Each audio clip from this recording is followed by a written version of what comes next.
This is a strategic handshake wrapped in economic opportunity, resource diplomacy, and symbolic recalibration. That's how one former three-star general anonymously described a massive geopolitical shift happening right now. We're looking at a nation attempting a truly dramatic pivot. You see, Pakistan is trying to rebrand itself from a legacy security partner, often viewed almost entirely through the lens of the war on terror, to a absolutely critical, indispensable player in the future of the global green energy supply chain. To understand why the globe is suddenly paying attention, well, we have to look down, right at the ground beneath their feet. $190 billion. Let that sink in.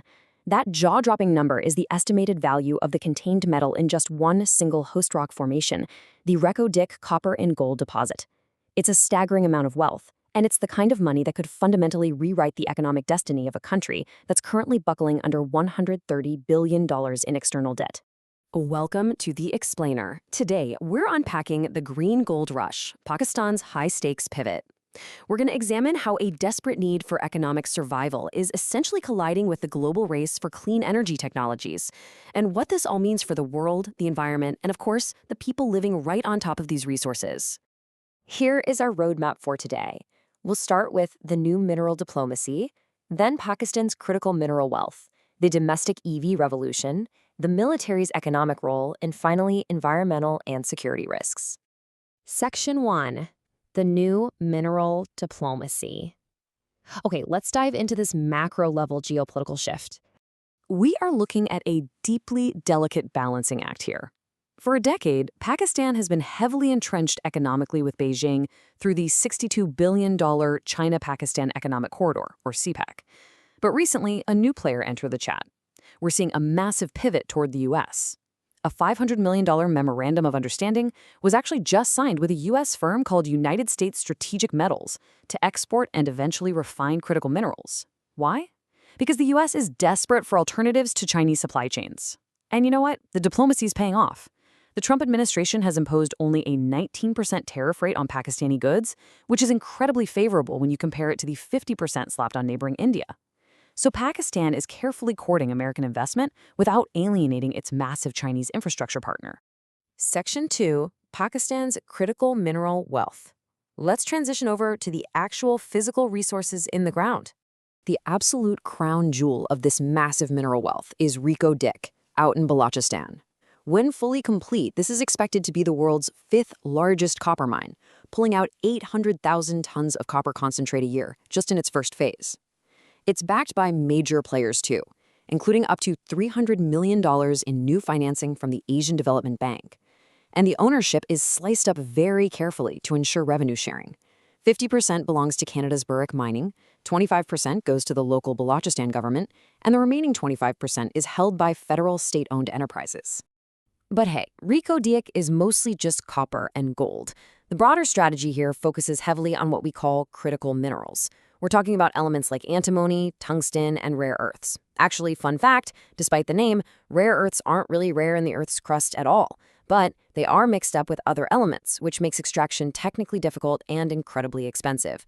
A fast-moving technological race has made both the US and China desperate to secure these specific elements because, well, you literally cannot build an electric vehicle, a solar panel, or a modern defense system without them.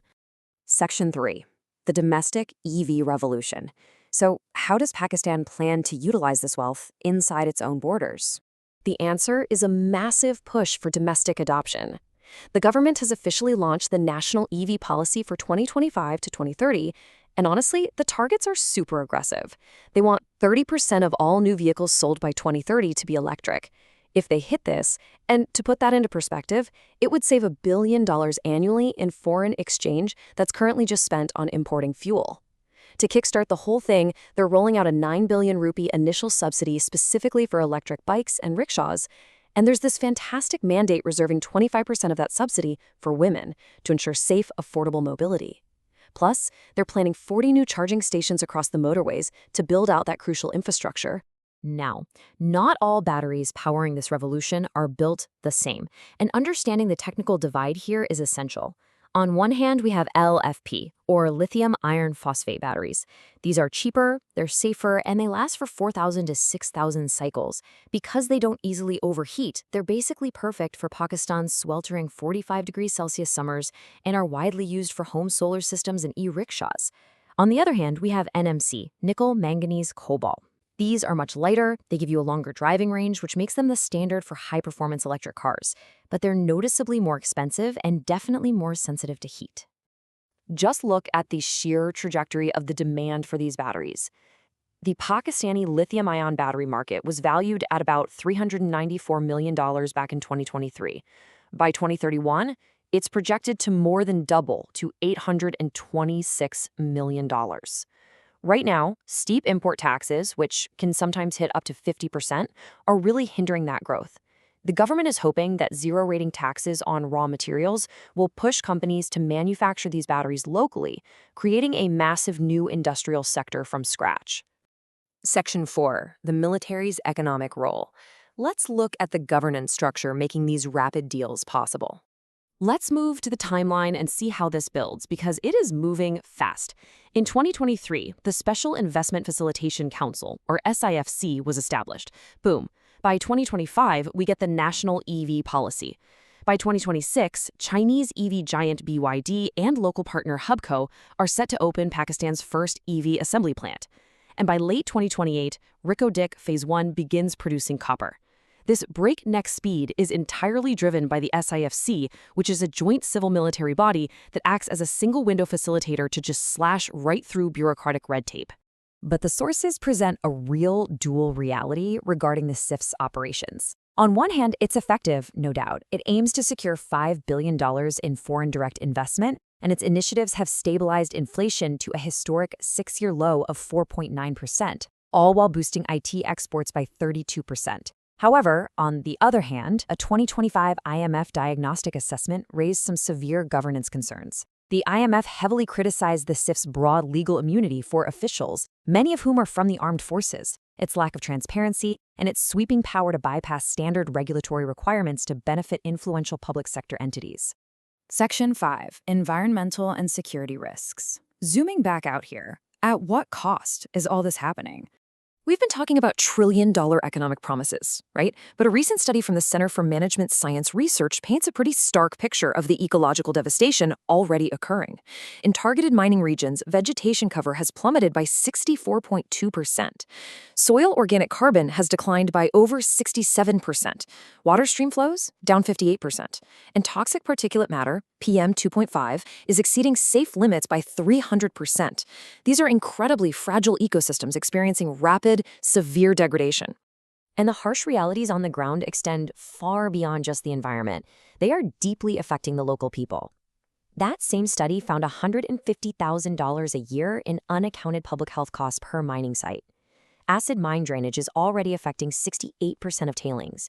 This physical devastation fuels deep-rooted resentment among local populations in resource-rich yet deeply impoverished provinces like Balochistan.